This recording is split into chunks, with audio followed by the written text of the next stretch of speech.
जुगाड कसा एक नंबर आहे की नाही बघा मित्रांनो. आपली सकाळ आता झाली बघा. काय म्हणता मित्रांनो, तब्येत थोडी वर खाली होती आणि चपात्या करण्यासाठी बघा आपल्याकडे आजी आले होते, आमचे ओनर, आणि निखिल त्यांच्याकडून थोडं गायडन्स घेत होता. भाऊला आपले एक नंबर जमतात, पण म्हणला भाऊ काहीतरी नवीन शिकायला भेटेल, शिकून घेतलं महत्वाचं आहे. आणि आपण जुगाड एक नंबर केला होता, कारण आज तब्येत बरोबर नव्हती म्हणून गरम पाणी आंघोळ केलं पाहिजे ना. अक्षय शेटने भाजी वगैरे बनवलं. सुट्टीचा आपल्या लास्टचा दिवस आहे म्हणलं झोप आज फुल घ्यायची, आणि झोप पण घेतली आहे पूर्ण. आणि उठल्या उठल्या जेवण भेटलं बघ, गरम गरम आलूची भाजी आणि चपाती. भाऊंना आपला धन्यवाद.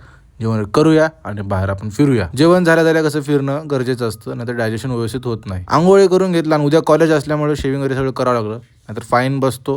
म्हणलं आधीच आपण टॉप टिप करून जाऊया आपलं कॉलेज. आणि आज आपल्या जिमला पण सुट्टी, मग काय निवांत पद्धतीनं आलो बघा दूध पॅकेट आणण्यासाठी. कारण जिमला सुट्टी आहे पण आपल्या प्रोटीनला सुट्टी नाही.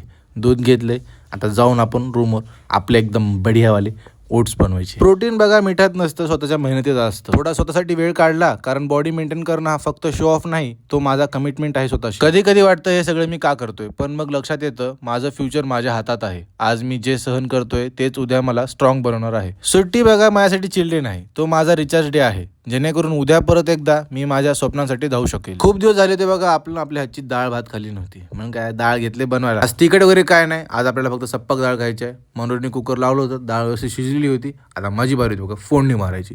व्यवस्थित पद्धत आपण नेहमीप्रमाणे फोडणी चांगलीच मारलेली आहे डाळीला. दिवसभरची सगळी थकांत निघालेली होती बघा झोपून. आता बारी होती पोटभर जेवण करायची आणि झोपी जायची. झोपण्याआधी सगळं बघावं लागतं ना, बॅग वगैरे काय भरले काय नाही. ते करतो मी. भेटतो तुम्हाला उद्या मी. बाय.